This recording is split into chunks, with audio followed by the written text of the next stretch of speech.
အဲ့လိုမင်္ဂလာပါဒီနေ့ဗီဒီယိုလေးမှာကတင်ရ favorite ဒီ TikTok မှာအမြင်ပိုင်းမှာဆိုပြီးပို့ပြီးတော့အားကောင်းရအောင်အမြင်ပိုင်းမှာပို့ပြီးတော့အားကောင်းရအောင်share လုပ်ပေးမှာဖြစ်ပါတယ်အခုအရင်တော့ဆိုရင်TikTok ဗီဒီယိုတစ်ပုဒ်ထန်တီးတော့မှဆိုရင်အပေါင်းနှိပ်ပြီးတော့ဒီကိုဖန်တီးခြင်းတဲ့အရာလေးတွေကိုထည့်ပြီးတော့တခြင်းလေးထည့်ပြီးတော့တောင်းရတယ်အခုကျတော့အဲ့မှာကိုကကြိုက်တဲ့အရာအမှဆိုရင်ကိုကဘာလဲဆိုတော့အဲ့ဒါဆိုကိုကြည့်လိုက်တဲ့အရာတက်တဲ့ခါကျကိုကြိုက်မှကိုဝင်ကြည့်လို့ရတယ်ပေါ့နော်အဲ့မှာဆိုရွေးချယ်မှုမရှိဘူးတကယ်တော့အတွက်မှာအခုဆိုရင်အဲ့ဒီ create cells insider မှာဆိုရင်ဘာရှိလဲဆိုတော့ရွေးချယ်လို့ရတယ်အဲ့မှာဘာရှိလဲဘာရွေးချယ်လို့ရတယ်user အသုံးပြုတဲ့လူတွေတို့ video အသုံးပြုတဲ့လူတွေတို့ပေါ့အဆောင်ရှိတယ်အမှဆိုကွာ trend ဖြစ်နေတဲ့အရာပေါ့ဥပမာအစားတောက်လားဒါမှမဟုတ်ရင်အစားတောက်လားဒါမှမဟုတ်ရင် food လား jam လားအမျိုးသဘောအဲ့ကဏ္ဍအပေါင်းစုံထဲမှာဆိုရင်ဘယ်အရာလေးကိုရှာမယ်ကတဲ့အပိုင်းလားကတဲ့ပိုင်းဆိုရင်ကိုအတွက်ရွေးချယ်စရာအများကြီးတဲ့ကိုပြန်ရွေးချယ်ပြီးတော့ကိုတုံးလို့ရတယ်အရင်တော့ဆိုရင်ကိုscreen လေးကိုတင်လိုက်တော့ပေါ်လာတဲ့အရာကိုပဲတောင်းရတယ်မလားအခုကျတော့ဒီတိုင်းပေါ်လာတဲ့အရာကိုမတောင်းကိုရွေးချယ်မှုရှိတဲ့ခါကျတော့ကိုကြိုက်တဲ့အရာလေးတွေနဲ့ကိုရွေးချယ်လို့ရပါတယ်ဒီနေ့ဗီဒီယိုကအကျိုးရှိမယ်လို့မျှော်လင့်ပါတယ်တကယ်ရဲ့ဒီ TikTok နဲ့ပတ်သက်တဲ့ setting တို့နည်းပညာပိုင်းကိုတင်တဲ့နောက်ကြရင် join လုပ်ရပါတယ်တင်တဲ့ကြီးကတရားနောက်မှာဒီအခုပြောပြပြီးဆိုတော့သူ့ရဲ့လှုပ်ဆောင်အကြောင်းဘယ်လိုရှိတဲ့အရာလေးတွေကိုရှင်းပြပေးမှာเนาะသူ့ရဲ့လှုပ်ဆောင်အကြောင်းကိုကြည့်ကြည့်အောင်เนาะ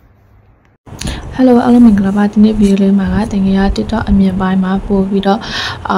view တွေတက်တဲ့နီလန်တွေကို share လုပ်ပေးမှာဖြစ်ပါတယ်ဒီဒါလေးဆိုရင်အရင်တော့ဆိုရင်ကိုကဒီတခြင်းကိုယူလိုက်မယ်ပြန်တောင်းလိုက်တယ်ဒါဆိုရင်ဒီမှာကဒီ create cells inside ဝင်လိုက်ခြင်းအပြင်ဒီထဲမှာကိုကတပုံရှိတယ်နော်အမှာဆို fashion ပိုင်းရှိတယ်အစားအသောက်ပိုင်းရှိတယ် sport ပိုင်းရှိတယ်အမျိုးအစုံကိုကြိုက်တဲ့အရာလေးကိုကြိုက်ပြီးတော့ကြိုက်တဲ့ effect တွေနဲ့စားလို့ရတယ်ဆော့လို့ရပါတော့ဥပမာက fashion ပိုင်းကိုဆော့မယ်ဆိုရင် fashion နဲ့ပတ်သက်တဲ့အရာဝင်ပြီးတော့အမှာဆိုရင် trend ဖြစ်တဲ့အရာတွေအများကြီးကိုကဝင်ပြီးတော့ effect တွေဆော့လို့ရတယ်တောင်းလို့လည်းရတယ်အဲ့လိုမျိုးပုံစံကြီးပါအရင်တော့ဆိုရင်အပေါင်းပဲနှိပ်ပြီးတော့ကစားနေတဲ့ view တွေတိတ်တက်ဘူးအဲ့လိုမျိုးတွေဖြစ်တယ်ပေါ့ဒါဆိုရင်ကိုကြိုက်တဲ့အရာလေးဆိုရင်အများကြီးကိုဝင်ဆော့နိုင်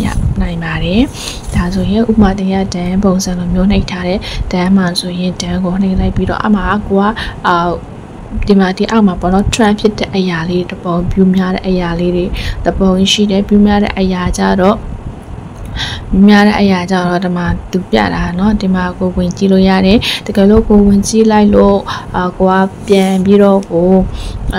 ဝင်ကြည့်လိုက်လို့ကိုကြိုက်ပါတယ်ဆိုရင် create ဆိုတဲ့အရာလေးကိုနှိပ်ပြီးတော့ကိုဒီမျိုးကပြီးတော့ join နိုင်ပါတယ် effect တွေလည်းယူသုံးနိုင်ပါတယ်လို့ဒါလေးကိုပြောရင်အခုခေတ်စားနေတဲ့အရင်တော့အပေါင်းတို့နှိပ်စီနှိပ် view ကတိတ်မတက်ဘူးဒီမှာဆိုကိုကြိုက်တဲ့ view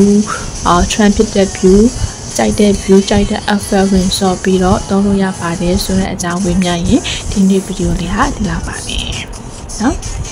အဲ့လိုမျိုး try ကြည့်ပါ